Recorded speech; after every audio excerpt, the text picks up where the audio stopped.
उत्तेजित हो गए थे, रौद्र रूप दिखाने का उन्होंने काम किया।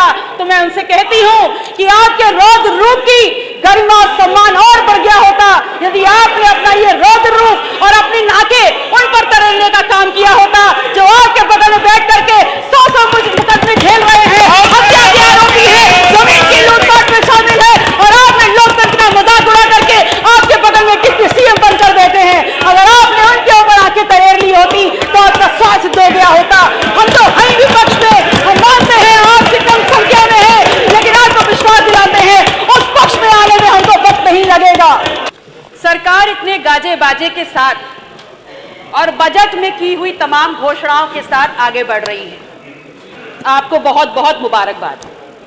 लेकिन आगे बढ़ने से पहले ये जरूर सरकार सुनिश्चित कर ले कि पिछले कार्यकाल में आपने बजट के माध्यम से विभिन्न योजनाओं को आवंटित जो सरकारी पैसे में बंटर बांट किया है वो ना होने पाए, और अगर हो तो उसकी जिम्मेदारी कौन लेगा, ये पहले जरूर सुनिश्चित कर ले। कुंभ के नाम पर लगातार पैसा सरकार दे रही है, लेकिन मेरी विडंबना यह है और मैं ये नहीं समझ पा रही कि वहां पर कौन सा ऐसा सन्यासी है, कौन से ऐसे साधु संत हैं, कौन से ऐसे अखाड़े के पांडाल हैं जो वहां पर सरकारी पैसे पर रहते और खाते हैं।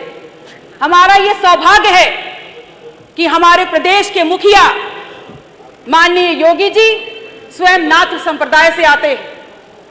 मैं नेता सदन से पूछना चाहती हूं कि यदि आपको ऐसे किसी सन्यासी, साधु संत, अखाड़े का नाम अगर याद हो जो सरकारी पैसे पे वहां रहता है तो मुझे भी बताने का काम कर दे।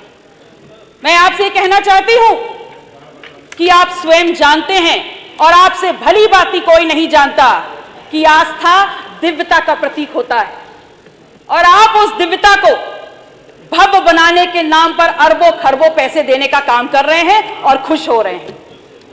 चलिए दे दिया, मान लेते हैं, लेकिन ये तो बता दीजिए कि आपने जो ये अरबों खरबों पैसा कुंभ के नाम पर दे रहे हैं, हिंदुओं की आस्था के नाम पर दे रहे हैं, इसका बंदरबाट ना होने पाए, इसकी लूट ना होने पाए, ये आप कैसे सुनिश्चित करेंगे? आपकी सोच और आपके बजट में विकास सबसे ऊपर है, ये बात तो समझ में आ रही है और बजट को देखने में लगता भी है। शायद इसीलिए बार बार उन्हीं गड्ढों को भरने के लिए, पूरा सुन लीजिए मान्यवर, पूरा सुन लीजिए तब ताली बजा लीजिएगा, क्योंकि अब तालियां रिवाइंड नहीं होंगी, अब तालियां रिवाइंड नहीं होंगी। आपने लगातार, आपकी बजट में विकास आपकी इंपॉर्टेंस में है, प्राथमिकता में है, बहुत बढ़िया, और इसलिए क्योंकि लगातार उन्हीं गड्ढों को भरने के लिए आप बजट पे बजट देते चले जा रहे हैं। तो मैं माननीय मुख्यमंत्री जी से कहना चाहती हूं कि आपके आसपास ही बैठे होंगे कोई अपने ही होंगे जो पिछले कार्यकाल में अपने गाल बजाते हुए बोल रहे थे कि 100 दिन में गड्ढे भर देंगे, 100 दिन में गड्ढे भर देंगे, और फिर आज पुनः वही गड्ढों में गड्ढे भरने का काम हो रहा है। तो मेरा प्रश्न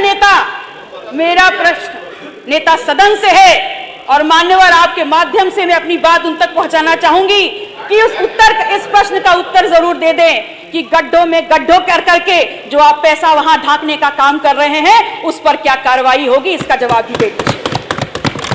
और मैंने ये प्रश्न इसलिए पूछा क्योंकि मेरे क्षेत्र सिराथू में एक पुल बनता है, शहजादपुर का पुल, लगभग 300 करोड़ रुपए का वो पुल बना, और उद्घाटन के 3 महीने बाद उसकी सरिया उखड़ उखड़ के ऊपर आने लगी, और नाम दे दिया दुर्गा भाभी सेतु। एक ऐसा महिला का नाम दिया जिन्होंने अपने गौरवशाली योगदान की वजह से इतिहास में अपना नाम दर्ज किया, और वो उनके नाम पे होने के बावजूद 300 करोड़ का पुल 3 महीने भी नहीं चल पाया। अगर नाम देना था तो मेहुल चौकसी का दे देते, नीरव मोदी का दे देते, गौतम अडानी का दे देते, दुर्गा भाभी का क्यों दिया? अगर दुर्गा भाभी का दिया था तो कम से कम उसकी क्वालिटी, उसकी गुणवत्ता तो इतनी मेंटेन कर लेते कि कम से कम उतने साल तो वो चल जाता जितना पुराना इतिहास दुर्गा भाभी का है। आपकी प्राथमिकता में स्वास्थ्य है और स्वास्थ्य से जुड़ी सेवाएं, तभी तो आपने उल्लेखित किया है कि 45 जनपद मेडिकल कॉलेजेस से आच्छादित हैं, 14 निर्माणाधीन हैं और 16 पीपीपी मॉडल पर बनाए जा रहे हैं। लेकिन मान्यवर, मैं ये कहना चाहती हूं कि आप हमेशा आधी अधूरी जानकारी ही क्यों देते हैं? आप किसको धोखा दे रहे हैं? इस प्रदेश की जनता को? मान्यवर, माननीय विधायक जी, पब्लिक है, ये सब समय पूरा 5 मिनट, 5 मिनट। ये सब जानती है। बहुत सदस्य है, सभी का नाम आ जाएगा, सभी का। इस प्रदेश की जनता को सांस लेते जीते जागते काम करते अस्पताल चाहिए, मुर्दा खोखले जर्जर भवन नहीं चाहिए। माननीय विधायक गौरी शंकर वर्मा जी, तो आप माननीय विधायक गौरी शंकर वर्मा जी, आप एक विधायक एक अस्पताल बनाइए, लेकिन उसकी गुणवत्ता ऐसी हो जहां 5 से 10 बार मरीजों की सेवा हो सके और उनको उच्च कोटि की स्वास्थ्य सुविधाएं मिल सके। मैं आपसे कहना चाहती हूं कि पिछले दिन सदन में माननीय नेता प्रतिपक्ष बहुत उत्तेजित हो गए थे, रौद्र रूप दिखाने का उन्होंने काम किया।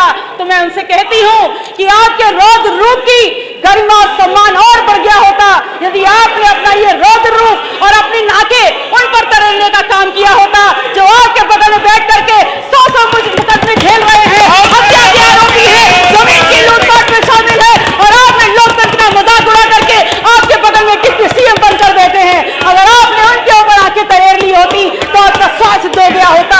हम तो हैं विपक्ष में, हम मानते हैं आपसे कम संख्या में है, लेकिन आपको विश्वास दिलाते हैं उस पक्ष में आने में हमको वक्त नहीं लगेगा।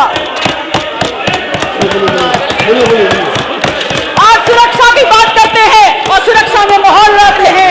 आप देख लीजिए कि आपका सदन और आपकी सरकार इन विधायकों की सुरक्षा के साथ क्या मजाक कर रही है। माननीय विधायक जी, की सुरक्षा आपने माननीय विधायक जी बोल दिया, माननीय विधायक